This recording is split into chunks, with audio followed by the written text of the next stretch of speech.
भाषा विज्ञान तथा राष्ट्रभाषा आंदोलन, भाषा विज्ञान और भाषा विज्ञान तथा राष्ट्रभाषा आंदोलन का इतिहास, ये इस विषय का पुराना नाम है। अब CBCS के अनुसार इस विषय का नाम है भाषा विज्ञान। TYBA हिंदी विशेष पेपर के विद्यार्थियों के लिए ये पेपर है। सेमेस्टर 6 में हम लोग भाषा विज्ञान के बारे में पहली इकाई में हम लोगों ने देखा कि भाषा की परिभाषा, स्वरूप, प्रमुख अंग तथा ध्वनि विज्ञान। अब इकाई नंबर 2 में हम लोग देख रहे हैं कि पद विज्ञान तथा वाक्य विज्ञान। दूसरी इकाई का सब यूनिट 1 है पद विज्ञान। पद विज्ञान के बारे में हम लोग देखते हैं अभी कि पद किसे कहते हैं और पद और शब्द का कोई संबंध है क्या।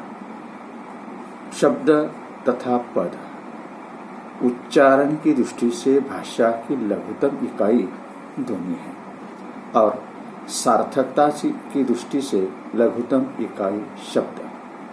ध्वनि सार्थक हो ऐसी कोई आवश्यकता नहीं है, जबकि शब्द सार्थक हो, अर्थ की विशेषता से युक्त हो।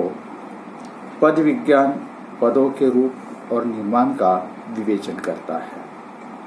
केवल सार्थक होने से ही शब्द वाक्य में प्रयोग करने योग्य नहीं बन जाते हैं।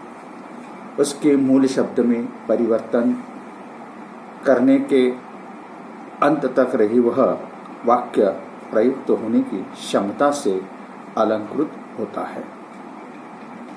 शब्द और पद में अंतर है। सार्थक ध्वनि समूहों को शब्द कहा जाता है, तो वाक्य में प्रयुक्त मूल अथवा विकृत शब्द को पद कहा जाता है।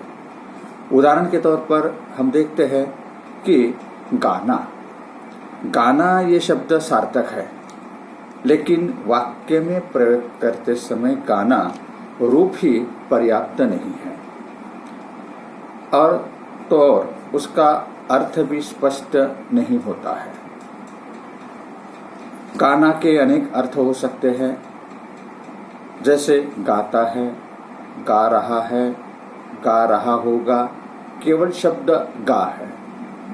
गाता, गाता था, गाता होगा, गाओ, गाकर और गाने को आदि इसके अनेक रूप हो सकते हैं। गाने के लिए अनेक रूप जिस प्रक्रिया से सिद्ध होते हैं, उसी का अध्ययन पद या रूप विज्ञान के अंतर्गत किया जाता है।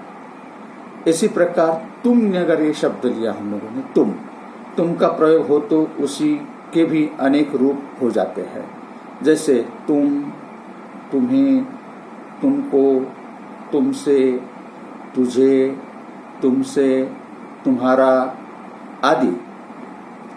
इसी कारण संस्कृत वैयाकरणों ने शब्द के 2 भेद किए हैं, शब्द और पद। तो शब्द किसे कहते हैं? शब्द यानी विभक्तिहीन जो प्रतिपादिक शब्द यानी विभक्तिहीन शब्द जो प्रतिपादिक भी, जिसे प्रतिपादिक भी कहा जाता है। और पद का प्रयोग विभक्ति युक्त शब्द के लिए किया गया है। इसी कारण शब्द विभक्ति रहित होते हैं और पद ये जो है विभक्ति सहित होते हैं। जैसे राम जा, शब्द और पद विभक्ति सहित है, जैसे राम के लिए। ये क्या हो गया? पद हो गया। लेकिन राम केवल शब्द है, उससे कोई अर्थ स्पष्ट नहीं होता है। पेड़ पर विभक्ति का प्रयोग प्रत्यय किताब में। इस प्रकार शब्द और पद का भेदक तत्व विभक्ति है। यानी विभक्ति का अर्थ है विभाजन करना या बंटवारा करने वाला तत्व जो होता है उसे विभक्ति कहा जाता है। अर्थात वह तत्व जिसकी सहायता से शब्द का अर्थ अलग हो जाए, विभक्ति की ही सहायता से तुमको, तुमसे, तुम्हें, तुम्हारे के और परस्पर भिन्न अर्थ हो जाते हैं। खाली एक शब्द था तुम, तुमसे ये अनेक पद बने हैं। इन शब्दों में मूल शब्द तुम सर्वत्र व्याप्त है या सर्वत्र इसकी इकाई है, लेकिन विभक्ति के कारण इनके अर्थ में अंतर आ गया है। विभक्ति के अभाव में केवल तुम से उपरोक्त अलग अलग अर्थ निकलता है या निकलवाना असंभव है। संक्षेप में हम कह सकते हैं कि विभक्तियों के योग से ही शब्द में प्रयोग क्षमता आती है। अर्थ पारस्परिक अन्वय की पूर्ति हो सकती है। अन्वय के अभाव में सार्थकता का कोई मूल्य नहीं होगा। जैसे उदाहरणार्थ हम लोग देख सकते हैं कि राम दृष्टि सीता गलती नहीं थी। तो ये शब्द है, लेकिन वाक्य में सभी शब्द सार्थक या अर्थवादी है ऐसा नहीं है। फिर भी अर्थ की अभिव्यक्ति में अस्पष्टता विद्यमान है। यदि इन्हीं शब्दों में विभक्तियां जोड़कर या विभक्तियां लगा दी जाए तो नया अर्थ खुलकर सामने आ जाएगा। जैसे राम की दृष्टि में सीता की गलती नहीं थी, मतलब राम, और इन शब्दों को जोड़ने के लिए की शब्द का प्रयोग किया। दृष्टि में जैसे की में, ये जो शब्द है ये वाक्य को, शब्दों को जोड़ने का काम करते हैं। उन्हें फिर हम विभक्तियां कहते हैं। जैसे और हम एक उदाहरण देखते हैं कि राम रावण बाण मारा, ये शब्द है, ये रूप नहीं है, ये पद नहीं है, लेकिन इन्हें अगर विभक्तियां लगा दी जाए तो यहाँ पूरा अर्थ, मतलब विभक्तियां लगाने से पूरा अर्थ स्पष्ट होता है। तो इसका विभक्ति सहित पद निर्माण बनेगा। राम ने रावण को बाण से मारा, मतलब ने को से, ये जो है ये विभक्तियां है और उसके कारण ही फिर पद बनता है। इस वाक्य में राम रावण मारना से किसी अर्थ की प्राप्ति नहीं होती है। ये तीनों शब्द अर्थ तत्व के अंतर्गत आते हैं। वाक्य के लिए आवश्यक होता है कर्ता, कर्म, क्रिया सभी विद्यमान है, परंतु कोई अर्थ प्रकट नहीं होगा। यदि इस प्रकार व्यक्त किया जाए कि राम ने रावण को मारा तो अर्थ प्रकट होता है। विभक्तियां या प्रत्यय, इन्हें विभक्तियां अर्थ प्रकट होता है। इनमें ने को, ये जो है इसे संबंध तत्व भी कहा जाता है, जिन्हें विभक्तियां प्रत्यय कहा जाता है। अर्थात राम रावण मारना शब्द है और राम ने रावण को मारा यह पद या रूप बनता है। तो ये हो गया कि राम रावण मारना ये पद या रूप बन जाता है। इसके अब संबंध तत्व और अर्थ तत्व का कई संबंध है क्या? तो वाक्य में दो तत्व हमेशा काम करते हैं, संबंध तत्व और अर्थ तत्व होते हैं। दोनों में प्रधान जो होता है अर्थ तत्व है, दूसरे को संबंध तत्व कहते हैं। संबंध तत्व का कार्य है विभिन्न अर्थ तत्वों का आपस में संबंध दिखलाना। उदाहरणार्थ राम ने रावण को बाण से मारा, इस वाक्य में 4 अर्थ तत्व है, रावण, राम, रावण, बाण और मारना। वाक्य बनने के लिए चारों अर्थ तत्व में संबंध दिखलाता है और इसी प्रकार को इसी प्रकार को और क्रम से रावण बाण का संबंध बताते हैं। मारना से मारा पद बनाने में संबंध तत्व इसी में लिया गया है। अब देखते हैं कि संबंध तत्व के प्रकार जो है, इस संबंध तत्व के प्रकार तो यहाँ संबंध तत्व के कुल मिलाकर 10-12 प्रकार बताए जाते हैं। यहाँ तो पहला जो है संबंध तत्व वो है शब्दों का स्थान। कभी कभी शब्द का स्थान भी संबंध तत्व का काम करता है।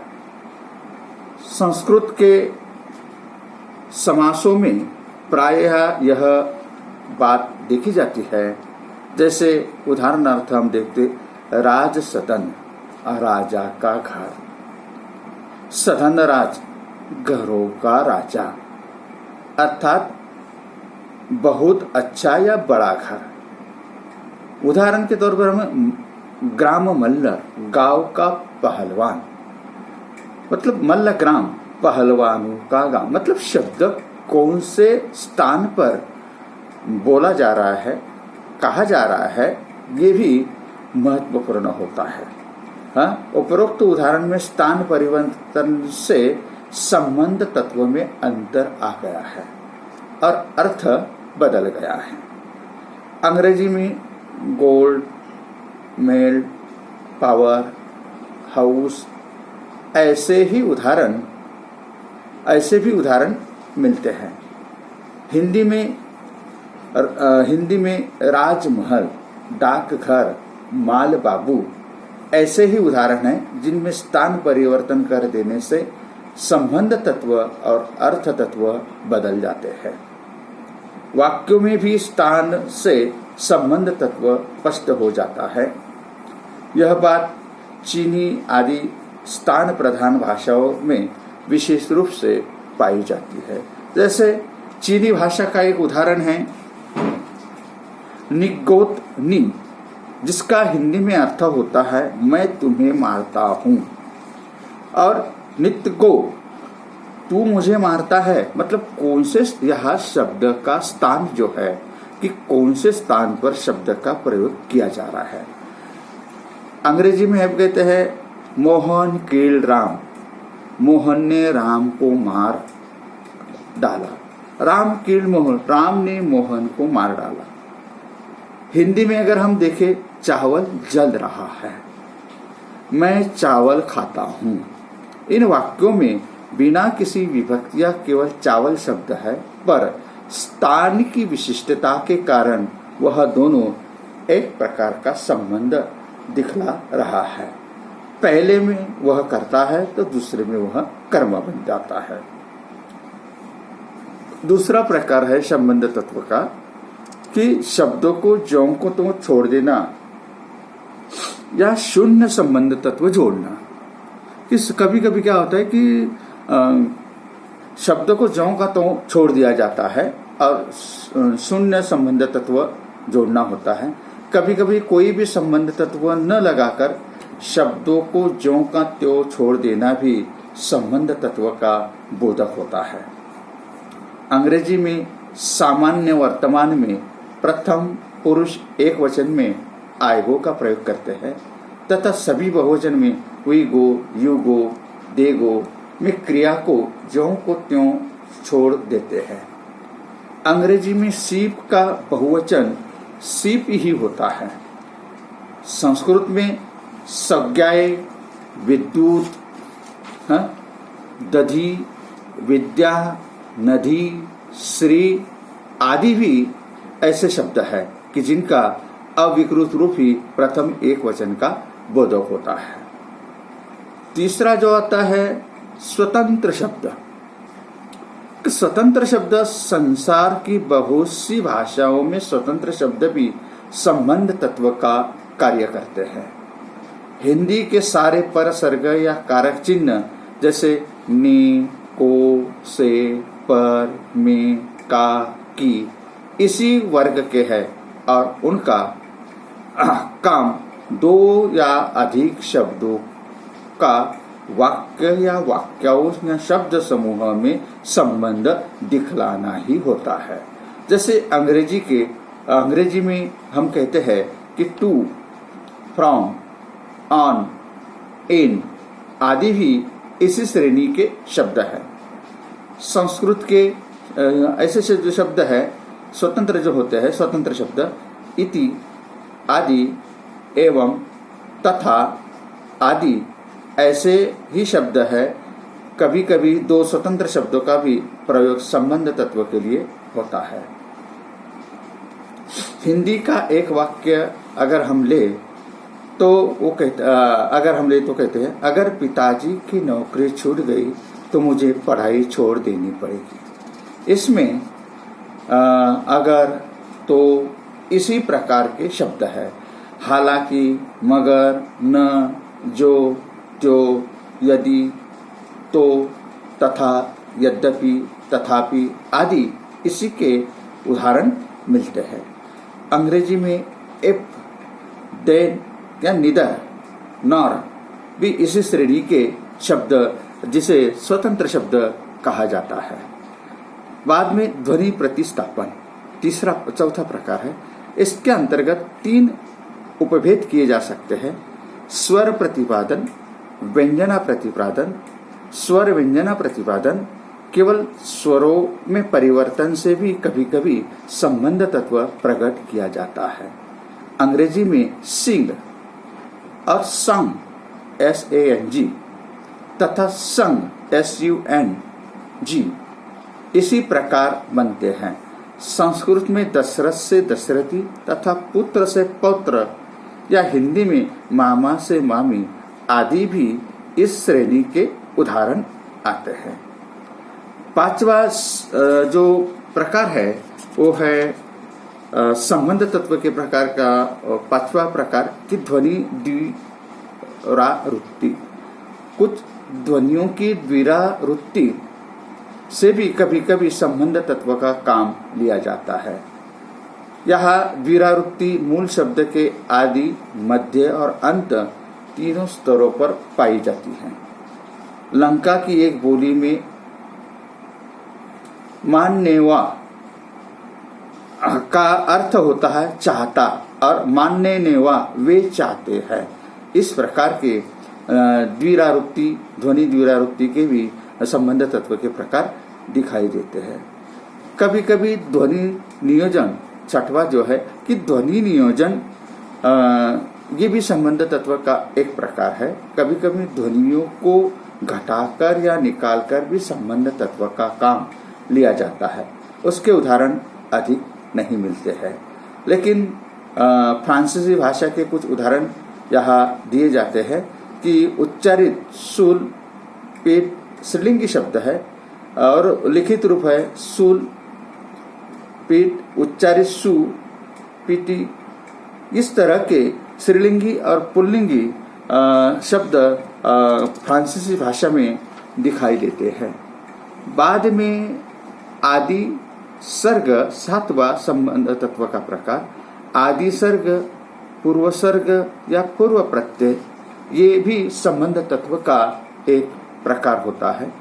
मूल शब्द या प्रकृति के पूर्व को जोड़कर शब्द तो बहुत सी भाषाओं में बनते हैं, किंतु संबंध तत्व के लिए इसका प्रयोग बहुत अधिक नहीं मिलता है।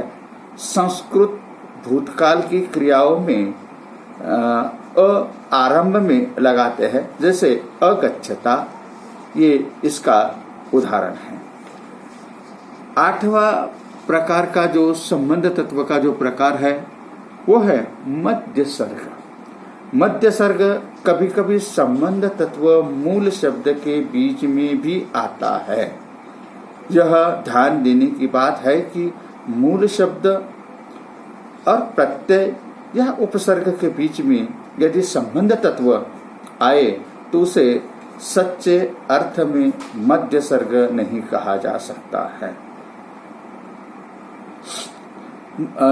मुंडा भाषा ये जो है, मुंडा भाषा में भी इसी के उदाहरण मिलते हैं।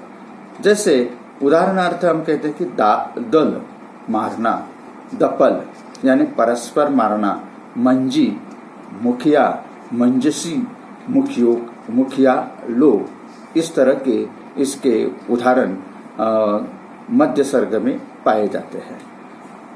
अंत सर्ग विभक्तियां या प्रत्यय, अप्रत्यय, इसका प्रयोग सबसे अधिक होता है। संस्कृत में संज्ञा, सर्वनाम, विशेषण और क्रिया के रूपों को बनाने में प्रायः इसी का प्रयोग होता है।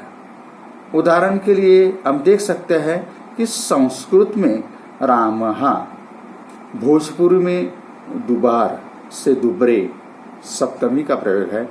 हिंदी में हो धातु से होता, उससे, उसने आदि इसके अनेक उदाहरण यहाँ मिलते हैं।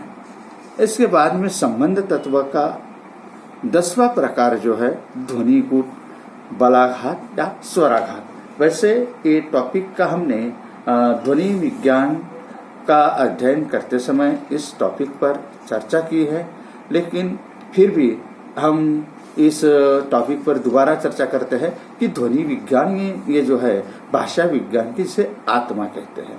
कितनी बार भी अगर उसे पढ़ाया तो कम ही लगता है। तो हम एक बार और रिवीजन करते हैं कि ध्वनि गुण क्या है।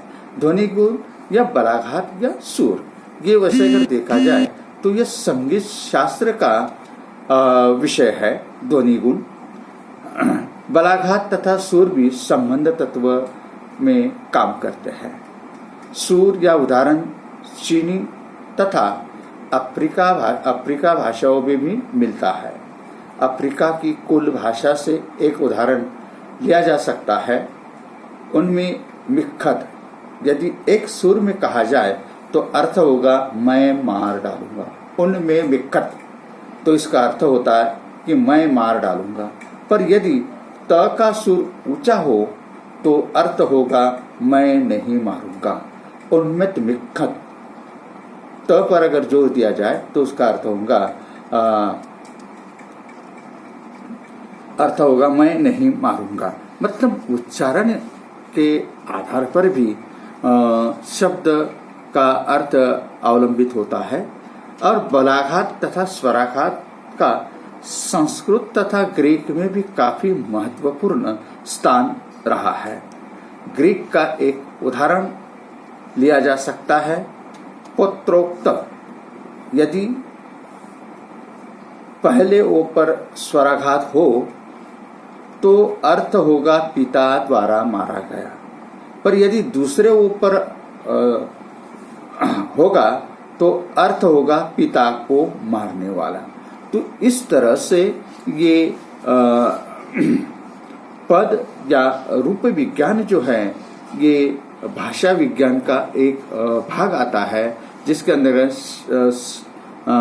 शब्द, पद, संबंध तत्व और अर्थ तत्व, संबंध तत्व के प्रकार ये हम लोगों ने देखा।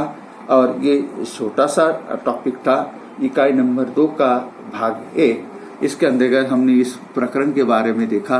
और ये प्रकरण शायद आपको हो सकता है कि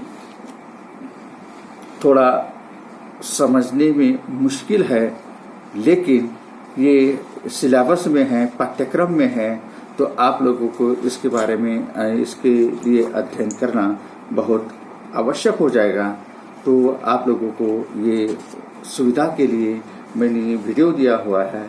इस वीडियो को आप बार बार सुन सकते हैं, देख सकते हैं, या संभव हो तो आप इसकी रनिंग नोट्स जो है रनिंग नोट्स भी निकाल सकते हैं। आपके ऊपर वो मैं छोड़ता हूँ कि आपको जो आसान लगे उस बात को, उस चीज़ को आप अपनाएं। और अगला जो हमारा टॉपिक है उस टॉपिक के बारे में हम चर्चा करेंगे और अगले वीडियो में मिलते हैं।